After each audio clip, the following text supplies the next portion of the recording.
আব্বা জানেরা আমার, ও ভাই জানেরা, ও জবান যুবকেরা, ও মুরব্বিয়ানেরা, আমার মায়েরা বোনেরা বেটিরা গো, যেদিন আমার আপনার নবী তো জাহানের বাদশাহ হাবিবুল্লাহ সাল্লাল্লাহু আলাইহি ওয়াসাল্লাম নবী আমার যেদিনটা ভূমিষ্ঠ হবে মানে রবিউল আউয়াল শুভে সাদেক সোমবার দিন আমার নবী যেদিনটা ভূমিষ্ঠ হবে ওই সময় আমার আপনার নবী নূরের তাজাল্লিটা এত ছিল, নূরের তাজাল্লিটা এত গতি ছিল। মাদান আমেনা বর্ণনা করে, এই জগৎবাসীরা আমি আমেনা আমার কুলে ঘর ঝুবড়ি ঘর থেকে লক্ষ্য করে আমি আমেনা সিরিয়ার রাত পোশাক পর্যন্ত আমি আমেনা ওই নূরের আলোতে দেখতে পেলাম। ওই সময় আবু লাহাবের বাদী সুমাইয়া নামক মহিলা আবু লাহাবের বাদী রাত্রেবেলায় জরুরত সারার জন্য বের হলেন। রাত্রেবেলায় জরুরত সারতে গিয়ে লক্ষ্য করে দেখলেন না খানায় কাবার মাতোয়াল্লি খাজা আব্দুল মুত্তালিবের বৌমা আমেনা আবু খুবাইব পাহাড়ের নিচে ঝুবড়ি ঘর, কিন্তু বিরাট একটা লাইটিং চলছে।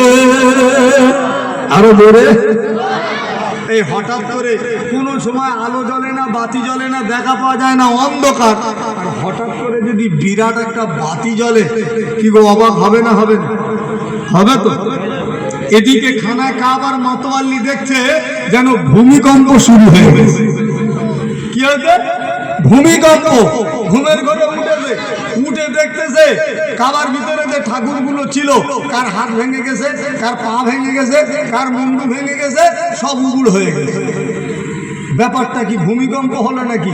এদিক থেকে খাজা আব্দুল মুত্তালিব এবার চিন্তা করলো, কাবা শরীফ এত ঘেরাঘারি, এত পাকা, এর ভিতরে ঠাকুরগুলো যদি হাত পা হুড়ুম দুড়ুম করে যদি ভেঙে গুঁড়ো হয়ে যায় তাহলে আমার বৌমা আমেনা ঠিক আছে?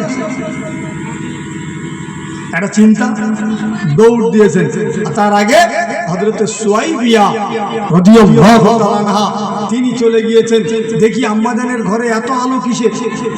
গিয়ে দেখছে যে না, এই আলোটা অন্য কিছু নয়, এটা নূরে মুজাসসামের বরকত। একবার জোরে বলুন, আমার রাসূলুল্লাহ সিজদায় পড়ে আছেন, একবার জোরে বলেন না। নবী আমার ভূমিষ্ঠ হয়েছে, বিনিময়ে আল্লাহ নূর দিয়ে আলোকিত, এত আলো আপনার সিরিয়ার রাত পোশাক পর্যন্ত আম্মাজান আমেনা দেখতে পেলেন। বলুন সুবহানাল্লাহ। নবীকে নিয়ে আদর করছে।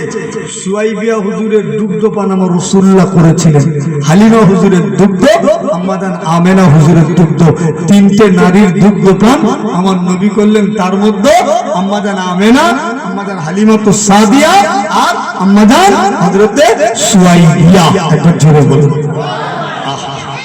বাচ্চা নিয়ে আদর করতে একটু দেরি হয়। এদিকে মনিব আবু লাহাব হাইব্রিড শয়তান দেখেছে, সুয়াইবিয়া হুজুর গেছে, এই কোথা ছিল, এতক্ষণ দেরি হলো কেন? কি ব্যাপার, কেন দেরি হলো? আম্মাজান সুয়াইবিয়া বলতে, শোনেন, অন্য দিনে দেরি হয়, যা পার হোক, আজকে দেরি হওয়ার কারণটা শুনলে তুমিও আনন্দ পাবে। বলুন না সুবহানাল্লাহ। বলছে বাহানা বাদ দে, কেন দেরি করেছি তাই বলো, দেরি কেন করলে তাই বলো। আম্মাজান সুয়াইবিয়া ওই সময় বলেছিলেন,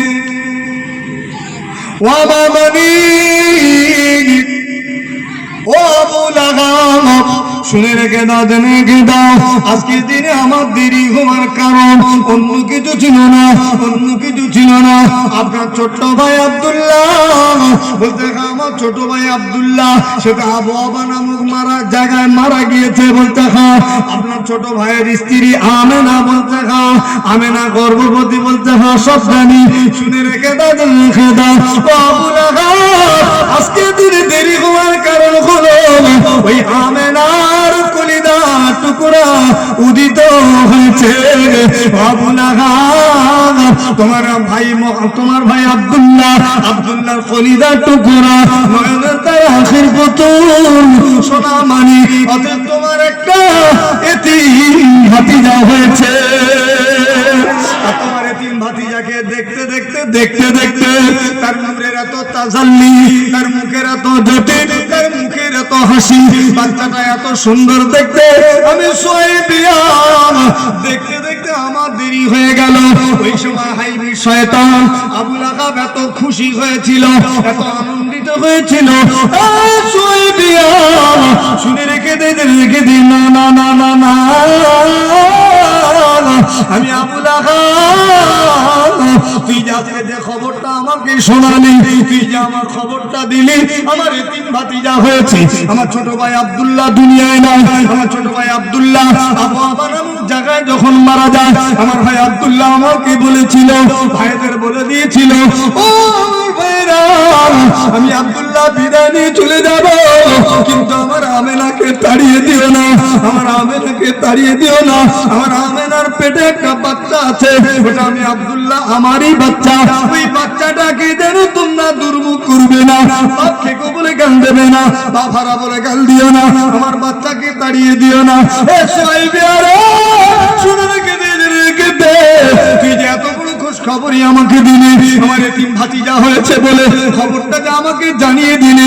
সুহাইবিয়া রে, আমি আবু লাহাব টাকা পয়সা দিয়ে তোর ঋণ শোধ করতে পারবো না, পয়সা কড়ি দিয়ে শোধ হবে না, সোনা দানা দিয়ে শোধ করতে পারবো না, আমি আজকের এত আনন্দিত, আমি আজকের এত খুশি। আমি আবু লাহাব তোকে বলে দিলাম, আর আমার দাসত্ব তোকে আর করতে হবে না। আমি আবু লাহাব আমার এতিম ভাতিজা হওয়ার খাতিরে, এতিম ভাতিজা হওয়ার মহব্বতে, এতিম ভাতিজা হওয়ার আনন্দিত হয়ে সুহাইবিয়া আমি আবু লাহাব তোকে আজাদ করে দিলাম। আমার মুসলমানেরা, আমার নবীর প্রেমিকেরা, আমার নবীর আশিক উম্মাতানিরা, শুনে লিখে দেন, লিখে দেন, আবু লাহাব যখন মারা গেল, আবু লাহাব মারা যাওয়ার পরে আবু লাহাবের একটা দোস্ত স্বপ্ন দেখতে পাচ্ছে, আবু লাহাবের সঙ্গে দেখা হলো, আবু লাহাবকে জিজ্ঞাসা করলো, ও আবু লাহাব একবার বলো, বলো বলো, আবু লাহাব একবার তুমি বলো, খবরে কেমন হালে আছো বলো। বলছে মারের কোনো ব্রেক নেই, মারের ব্রেক আছে, হাফ টাইম দেবে। এত বড় হাইব্রিড শয়তান নবীর দুশমনি করলো, নবী যে রাস্তায় হেঁটে যেত কাঁটা এনে বিছিয়ে দিত, আবু লাহাবের স্ত্রী উম্মে জামিল কাঁটা বিছাতো, নোংরা আবর্জনা গুলো নবীকে ছুঁড়ে মারতো, মক্কা থেকে তাড়িয়ে দেবে, মক্কা থেকে মেরে দেবে বলে চারিদিকে ঘরটা তলোয়ার নিয়ে ঘিরে দাঁড়ালো হাইব্রিড শয়তান আবু লাহাব। কিন্তু না না না, ওই আবু লাহাব বলতে লেগে গেল, দোস্ত রে, আমি আবু লাহাব এত অন্যায় করেছি, এত অত্যাচার করেছি, এত জুলুম করেছি, আমার কবরে কি শান্তি হতে পারে? সারাদিন আমার কবরে সব সময় ব্রেক ফেল, হায় আনলিমিটেড আযাব হয়। কিন্তু শুনে রেখে দে দোস্ত রে, সপ্তাহে একদিন আমি আবু লাহাব আমার কবরে আযাব হালকা হয়। বলছে দোস্ত কবে, কেন, কিসের জন্য আযাব আমার হালকা ভারীর ব্যাপারটা কি? শয়তান আবু লাহাব দোস্তকে স্বপ্নে বলে দিল, আমার দোস্ত রে, কেন আযাব কম হয় শোন, যেদিন আমার বেতিম ভাতিজা মুহাম্মদুর রাসূলুল্লাহ সাল্লাল্লাহু আলাইহি ওয়াসাল্লাম দুনিয়ার জমিনে ভূমিষ্ঠ হয়েছিল, আমার বাদী সুহাইবিয়া আমার কাছে খবর দিয়েছিল, আমি আনন্দ হয়ে আমার বাদী সুহাইবিয়াকে আজাদ করে দিয়েছিলাম, নাজাত করে দিয়েছিলাম, মাফ করে দিয়েছিলাম, আমার কাছে আর গোলামতি করতে নিই না গো, ভাইবোর খাতিরে মাফ করে দিয়েছিলাম বলে আল্লাহ পাক মঙ্গলবারে কবরের আযাব শুরু হয়, বুধবার হয়, বৃহস্পতিবার হয়, শুক্রবার হয়, শনিবার হয়, রবিবার হয়, কিন্তু সোমবার দিন আমার আল্লাহ পাক আল্লাহ তাআলা আমার কবরের আযাব হালকা করে দেয়। আমার দোস্ত শোনো শোনো শোনো, সোমবার দিন আমার নবী আমার এতিম ভাতিজা ভূমিষ্ঠ হয়েছিল বলে আল্লাহ আযাবটা হালকা করে দেয়। শুধু তাই নয়, আমি আঙুলটা উঁচু করে বলেছিলাম, এ বাদী সুহাইবিয়া যা যা যা, আর দাসত্ব করতে হবে না। ওই আঙুল দিয়ে প্রতি সোমবার মিঠা মিঠা পানি আমার আল্লাহ প্রবাহিত করে দেয়। জগৎবাসীরা, নীলাম্বাপুর এলাকার মায়েরা, বোনেরা, বেটিরা, ও জওয়ান যুবকেরা, আবুল আহাবের মতো হাইব্রিড শয়তান, হাইব্রিড শয়তান, সে যদি নবীর আসার খুশিতে আনন্দতে বাদি আজাদ করার কারণে তার কবরের আযাব যদি আল্লাহ হালকা করে দেয়, আজকের এই নীলাম্বারপুর এলাকার অনেক জওয়ান যুবক আছে, অনেক মুরব্বীরা আছে, অনেক মা বোনেরা আছে, আর সেই নবীর ভালোবাসায়, নবীর খাতিরে আল্লাহ তার যে আঙুলটা দিল, যে হাতটা দিল, 5টা আঙুল দিল, আলিফ লাম লাম হে আল্লাহ, আল্লাহর নামের নকশা দিয়ে আল্লাহ আঙুলটা বানালো, হাতটা বানালো। আজকের কি আছে, নীলাম্বারপুর এলাকার জওয়ানেরা, যুবকেরা ওই নবীর ভালোবাসা, আবুল আহাবের কবরের আযাব যদি হালকা হয়, আঙুল দিয়ে মিঠা পানি বেরোয়, দোয়া রাখবো আল্লাহ নবীর শাফাত সুপারি দিয়ে জান্নাত দেবে। এই যে মসজিদটায় বসে আছি, এই মসজিদটার জন্য আল্লাহর নামের নকশা 5,000